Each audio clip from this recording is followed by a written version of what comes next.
Salve, salve meu povo, aqui é o professor Diogo Xavier e com esse vídeo estamos começando o nosso conteúdo para o concurso do SEASIC, que é o concurso da Assistência Social de Sergipe. Nós iremos trabalhar aqui no canal conteúdo completo de atualidades, história e geografia do estado de Sergipe para esse concurso. Concurso muito bom da banca FGV que foi lançado aí, tá certo? E que tem essas matérias lá em conhecimentos gerais, significa todo mundo tem que estudar. É um conhecimento, um bloco ali junto com o português que vai cair para todo mundo. Então, aqui com as nossas aulas, voltado especificamente para esse concurso, tá certo? Material específico de Sergipe e também trazendo essas matérias que vão cair para vocês, beleza? Dizer também que ajuda muito o nosso canal quando você curte, comenta e compartilha.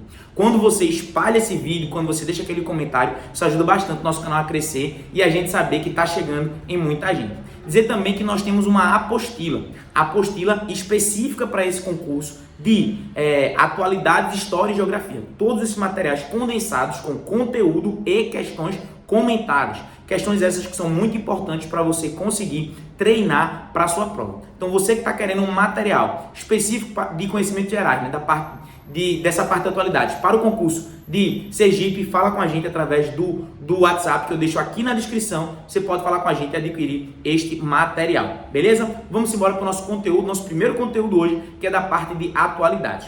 O concurso de vocês, ele começou falando sobre a questão ambiental. É isso. Então, ele coloca lá, principais desafios ambientais no Brasil e no mundo. Então, por que isso é algo tão importante?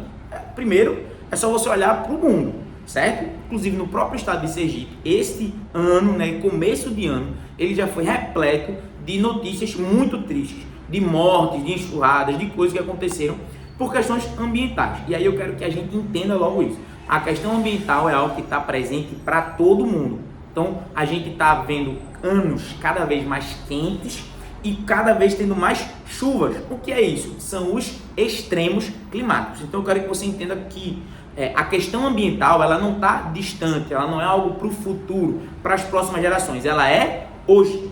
Então isso é algo que você precisa compreender, sobre pensar essa perspectiva das questões ambientais. Então vamos lá para a gente entender essa relação. O que nós estamos vendo nos últimos, pelo menos nos últimos 100 anos, é um aumento exponencial da população brasileira e mundial. E por conta disso também um avanço cada vez mais para a destruição do meio ambiente, certo? Então você durante muitos anos não entendeu, aí você pode puxar, né? Lá desde a Revolução Industrial, obviamente você já poderia puxar essas questões de destruição do meio ambiente, mas você vai fazendo isso sem entender que nós estamos num mundo de recursos finitos, significa acaba. Então se você for não observar que as coisas elas têm um fim, vai ter um prejuízo imenso para toda a população. Então todo mundo vai sofrer, né? vai padecer dos males que vão estar acontecendo justamente por conta disso. Então, dentro dessa perspectiva, a gente está vendo no mundo como um todo os extremos climáticos acontecendo. Significa calor extremo, frio extremo, chuva extrema, seca extrema. Isso tudo está acontecendo no mundo ao mesmo tempo. Isso impacta em quê? Em tudo. Isso impacta na vida da gente diretamente. Então, uma chuva torrencial que cai e a destruição da população. Vou usar o que aconteceu no Brasil, Rio Grande do Sul.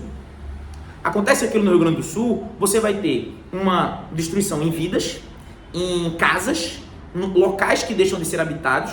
Você também tem uma perda significativa na economia. Rio Grande do Sul, por exemplo, era um grande produtor de maçã. Você estoura, né, o preço da maçã, vai lá para cima. Produtor de outros bens agrícolas também. Isso está acontecendo. Seca extrema, o cerrado brasileiro. A gente está vendo que a fronteira da Amazônia, como se diz, ela se expande, ou seja, cada vez mais vai destruindo a Amazônia. Isso vai fazendo com que o regime de chuvas no cerrado seja alterado. E o cerrado é um grande produtor de soja, que é um motor do PIB brasileiro, ou seja, a gente também perde economicamente. Vocês conseguem entender isso? Então essa relação, ela está acontecendo. No Brasil, por exemplo, vamos pensar desmatamento, sobretudo da Amazônia. A gente teve uma destruição muito grande da Mata Atlântica, quando a gente pensa do começo, né, da colonização brasileira para cá. O estado de Sergipe, por exemplo, grande devastação da Mata Atlântica para quê? Para colocar cana-de-açúcar e gado. certo? A gente especifica isso um pouco melhor quando a gente vai falar sobre a economia colonial, mas era basicamente isso. Então você pega a Mata Atlântica, destrói para colocar cana e gado. Para quê? Para dar lucro. Isso foi a colonização do Estado.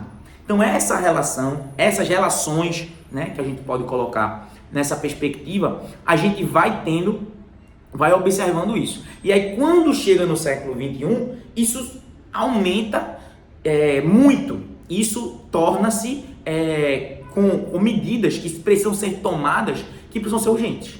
Então, nos anos 90, dizia-se que o mundo precisava desacelerar, né, o desmatamento e tal, porque os efeitos climáticos iam chegar daqui a 100 anos. 30 anos depois já se viu que a gente está vivendo e que a temperatura do planeta ela aumenta, e quando a temperatura aumenta, a gente quase não consegue mais sobreviver aqui, ter condições de vida na Terra. Então isso é muito importante para você conseguir observar. E é isto que nós damos o nome de mudanças climáticas. E as mudanças climáticas, elas aconteceram ao longo da história. Qual é a grande questão dessa quadra da história que nós estamos vivendo e dos extremos climáticos? Elas acontecem muito rápido. Tudo é muito extremo. Então o calor é demais, o frio é demais, tudo é muito extremado. Isso é muito importante para a gente entender a diferença. E, sobretudo, é feito por conta das questões humanas. É o ser humano que está modificando essas relações do planeta. Então é muito importante pensar sobre isso. Pausa para a água. E para dizer que você tem duas formas de ajudar o nosso canal a crescer. A primeira, curta, comente e compartilhe. Faça esse vídeo chegar para mais gente.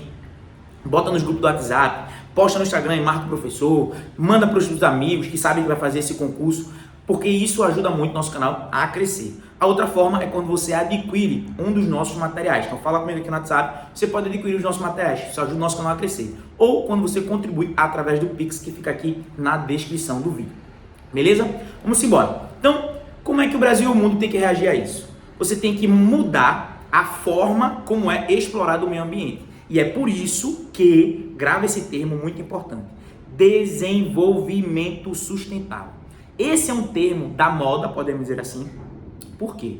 É a necessidade de você expandir, de você aumentar a sua economia, de você se desenvolver sem você destruir o meio ambiente.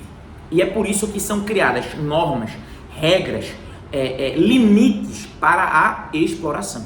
E isso tem aumentado ao decorrer dos anos a necessidade de você ampliar participação das entidades mais gerais para colocar limites. Porque a gente sabe que se não forem colocar limites, os governos e as empresas vão expandir-se sem nenhum controle. Então, o desenvolvimento sustentável os países precisam criar regras. Agora, o mundo também se organiza, principalmente quando a gente pensa nos organismos internacionais. Qual o principal deles? A ONU.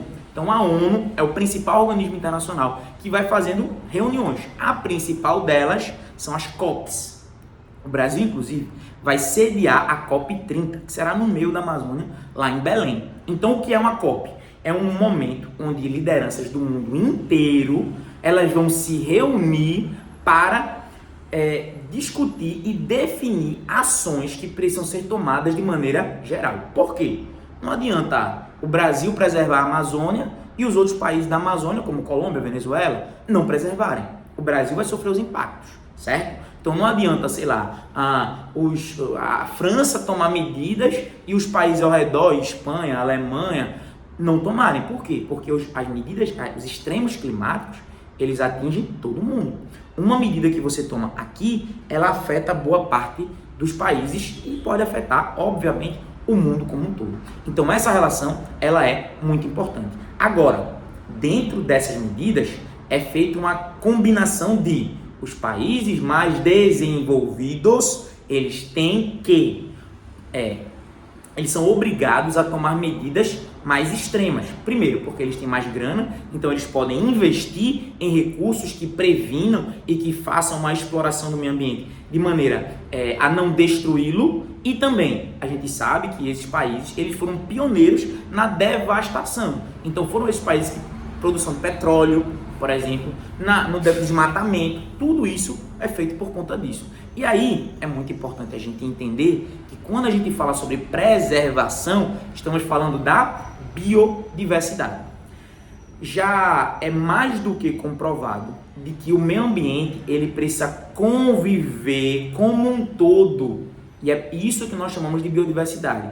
Quando você destrói um determinado animal, um ser vivo, aquilo pode causar consequências inimagináveis. Por exemplo, uma das grandes fomes que acontece na China aconteceu porque, num determinado momento, se observou que tinha um gafanhoto lá, que comia muito uma determinada plantação. Que foi que o governo tomou uma medida. Poxa, se esse gafanhoto está destruindo a plantação, vamos destruir esses gafanhotos. Porque eles vão... a plantação vai ser muito maior. O que aconteceu? Um bichinho menor do que o gafanhoto, que era comido pelo gafanhoto, comeu mais do que 5 vezes mais a plantação. Significa, isso obviamente foi feito sem o conhecimento, eles não sabiam disso, né? Então, agindo na ignorância. Aquele bicho que parecia fazer mal, na verdade estava preservando a colheita. Então, se você destrói um rio, aquele rio ele não tem um impacto, como por exemplo as barragens em Minas Gerais que aconteceu, que destruiu o Rio Doce. A quantidade de pessoas que sobrevivem daquilo ali, a infestação, a contaminação da água vai gerar doenças em toda uma sociedade, em várias cidades. Quando você gera doenças, todo o sistema de saúde vai ficar entupido. Com aquilo, você vai ter que gastar mais dinheiro. Ou seja, a biodiversidade ela é fundamental de ser preservada. Por quê? Quando você afeta algo, um determinado produto, uma natureza, aquilo vai afetar todo o conjunto da sociedade. Então, por conta disso é que você tem que ter a preservação. E essa preservação da biodiversidade, ela precisa ser conjunta. Não pode ser apenas um grupo que vai lá e faz. Precisa ser algo estatal. Essa relação precisa ser feita e organizada por conta disso. Beleza, meu povo? Durante a semana a gente tem mais videoaulas dos diversos conteúdos de atualidades, história e geografia. Beleza? Tamo junto e forte abraço.